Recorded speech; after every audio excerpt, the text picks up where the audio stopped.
Good to be back in Italy. Good to be starting the European leg of the 2024 FIA Formula One World Championship. And good to be back at a proper racetrack as well. If you make a mistake on many of the critical corners at Imola, including the chicanes, and there's gravel on the outside, that of course is a big penalty. Not good for the floor, not good for the tyres, not irretrievable, but will cost you a lot of time. A big change from Miami, of course, with those concrete runoff areas. So really good to be back at Imola. The fans loving it.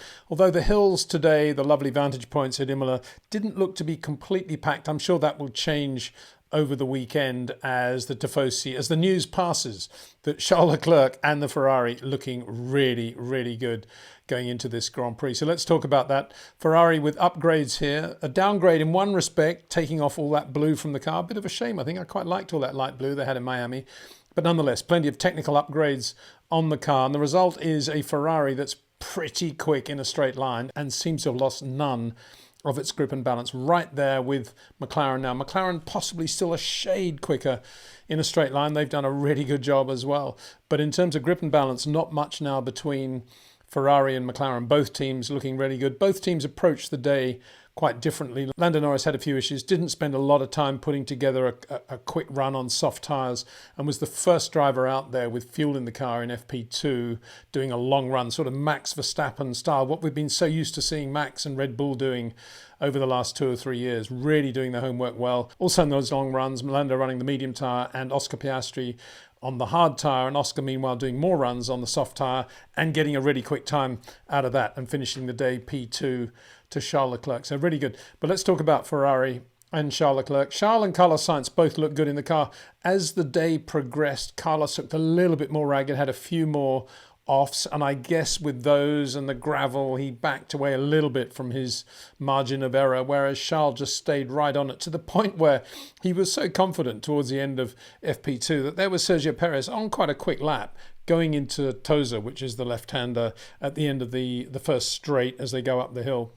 And Charles just dived down inside him, as you would. Why wouldn't you? Ferrari, all the fans there, that's what they want to see. Of course, Sergio Perez said, what is this all about? This is untimed practice. It went to the stewards, but the stewards, quite correctly, I think, ruled that, well, it is untimed practice, so we're not going to take any further action. Certainly, the crowd loved it, and Charles loving the moment as well. He was quickest in FP1, quickest in FP2, quickest on the long runs as well. That's very significant. And at the end of both sessions, driving around slowly, waving to the crowd, and really getting the whole weekend going. So Ferrari looking fabulous. Charles Leclerc looking good. A very good indoctrination too for the new race engineer on Charles' car, Brian Bozzi. So all looking good at Ferrari. Still a long way to go, of course, but at the moment, Ferrari fever will be hitting Imola and Modena and Bologna big time. McLaren, as I say, also looking very, very good. Lando and Oscar Piastri looking like a really well-balanced team in terms of the donkey work that they were both going through and the results that McLaren will have by the end of it. And kudos too to Mercedes. They seem to have improved the car a little bit as well in terms of upgrades going into Imola. They seem pretty competitive on the straight now, almost there with Ferrari and McLaren. And they seem to have got a little bit more grip and balance in the car as well. George Russell looking a little bit more consistent than Lewis, who had, certainly I saw 3 offs. And you see the offs at Imola because you see the dust. You see everything on the track as they come back onto the track. It's a big thing, as I say, when you touch that gravel. But it's a good thing as well, I think. But Lewis, yeah, looking a little bit more ragged, but kind of dancing with the music as well, and more or less up there with George as the day ran out. And interestingly, they too chose to run on the hard tyre as the medium when they did those long runs. The big story, though, is Red Bull, who did not look good at all. Certainly didn't look good in the hands of Max Verstappen. They didn't look too bad. They kind of looked about normal in the hands of Sergio Perez. But for Max, it was a question of being quite irascible on the radio. At one point, he got very annoyed with Lewis Hamilton, a bit of over the top sort of, what are you doing, Lewis type thing. Lewis quite clearly, it was one of these moments when he obviously hadn't been told by the pit wall that Max was on a quick lap. Lewis was halfway through the first chicane. Max was going very quickly. And yeah, of course, it was a big moment. Max had to come out of the throttle and ruin the lap for him. But these things do happen. It's not the first time we've seen that in Formula One. I just thought it was probably because of Lewis that Max made such a big deal about it. Okay, fair enough. And Fernando Alonso also having quite a go at Lewis as well. At one point getting on the radio and said, Lewis Hamilton seems to drive around thinking he's the only guy on the track.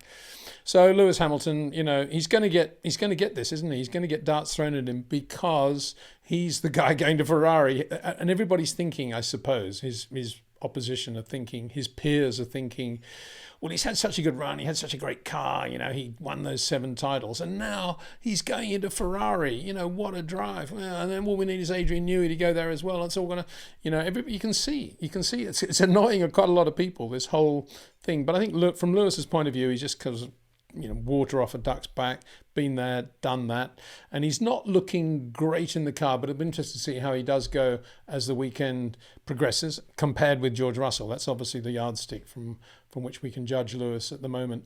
And it was interesting to see the fans as well and how they greeted Lewis. And there was quite a lot of horn blowing and waving and cheering as Lewis came out. But there was also quite a lot for Carlos Sainz as well. So I think that is something it's just a difficult thing for everybody in Formula One, let alone the Italian Ferrari fans, the Spanish Italian Ferrari fans to deal with, that Carlos, as well as he's driving, as well as he's going, is leaving that team at the end of the year. Anyway, that's one of the weird dynamics of Formula One at the moment. Lewis Hamilton not looking quite as strong as George today, but Mercedes looking pretty competitive. Let's have a look at some of the numbers now in terms of what we've just been talking about. In FP1, it became very clear that the Pirellis, which is the softest in the range that Pirelli have, were going to be very, very difficult to use over this weekend. Quite hot ambience and track temperature, as you can see there.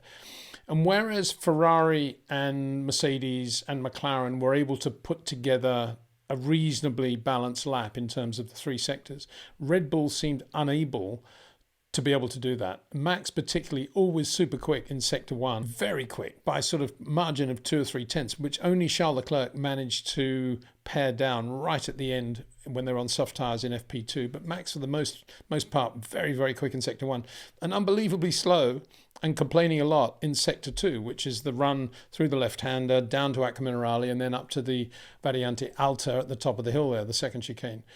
And the car, he as he said it, there's no prediction of what the car's going to do. The front suddenly takes up grip and loses the back.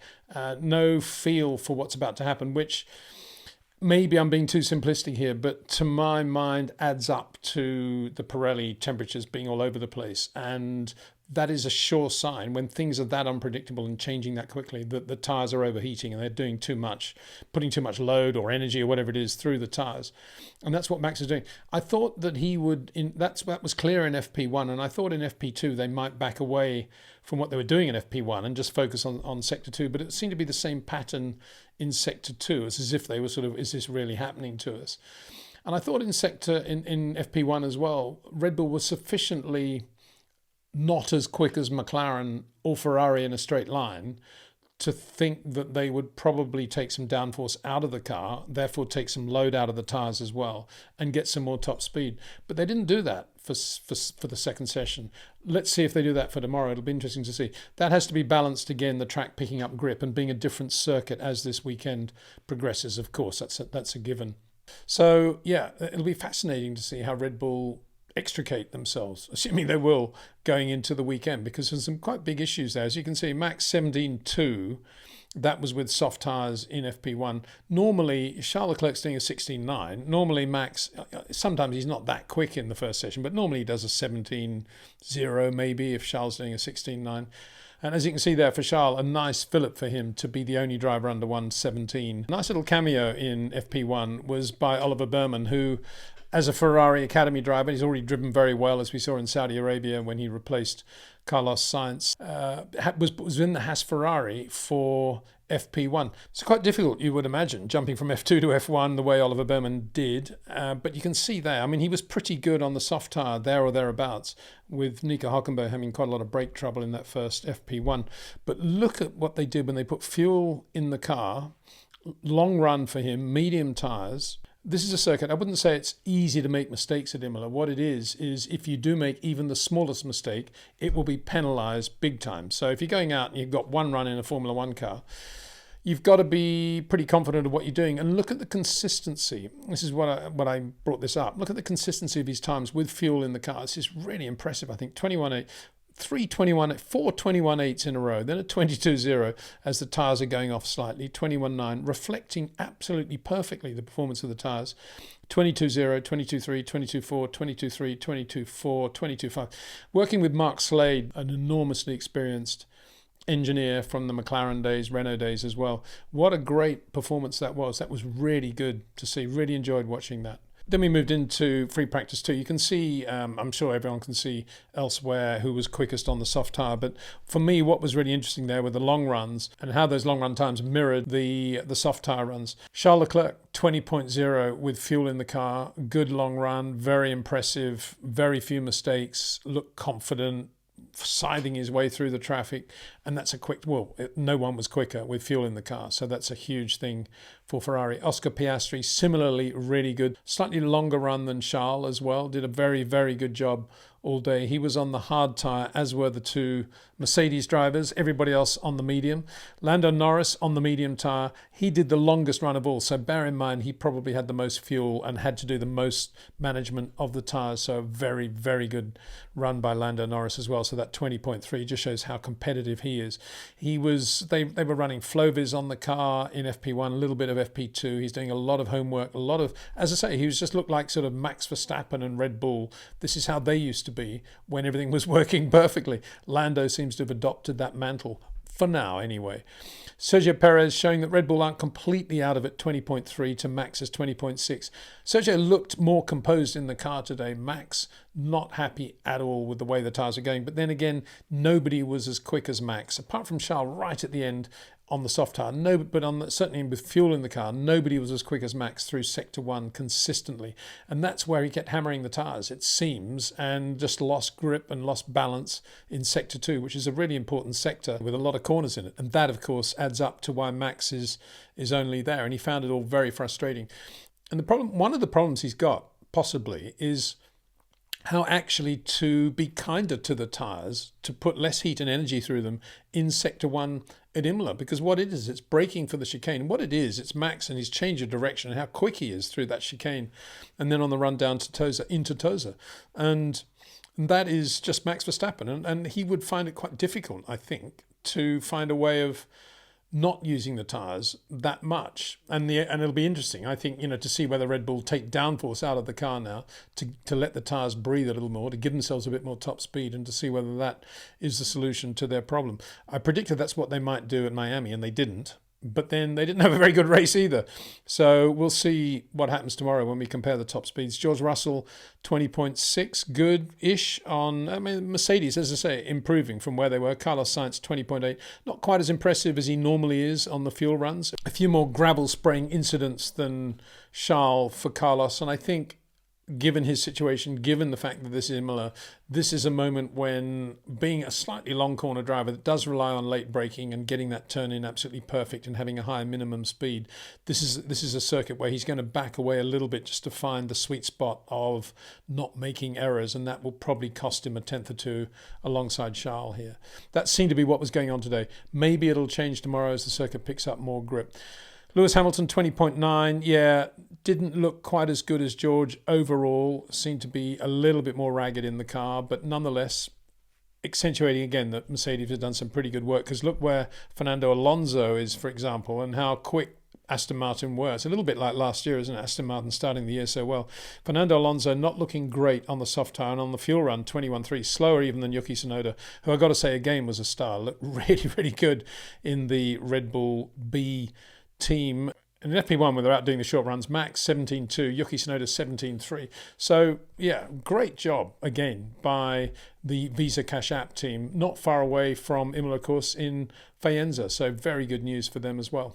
So, fascinating first day. Fascinating to see Ferrari going so well. McLaren looking just as good. Lando Norris yet to show his hand fully. And Red Bull struggling at the moment. And that accentuated by speeds through the trap. The trap at Imola, rather odd location at the bottom of the hill before the double apex left-hander at the end of the lap, rather than going into Tosa, which is a slightly faster section of road. But nonetheless, that is where the speed trap is. And you can see there the McLaren's 289, 288 with fuel in the car, and Max Verstappen with fuel also in the Red Bull RB20, 279, Sergio Perez 281. So all of a sudden at Imola this early in the season, admittedly only on a Friday, Red Bull substantially slower now in a straight line than Ferrari, McLaren and Mercedes. Anyway, weekend still to come. The big question is, can they turn it around overnight going in to FP3 on Saturday? We'll see then, and I'll be back with another video after qualifying tomorrow. Thanks to Jetcraft, thanks to Pitbox, and thanks to OEM Exclusive for their support of this channel, and to you, the viewer, for watching. Take care.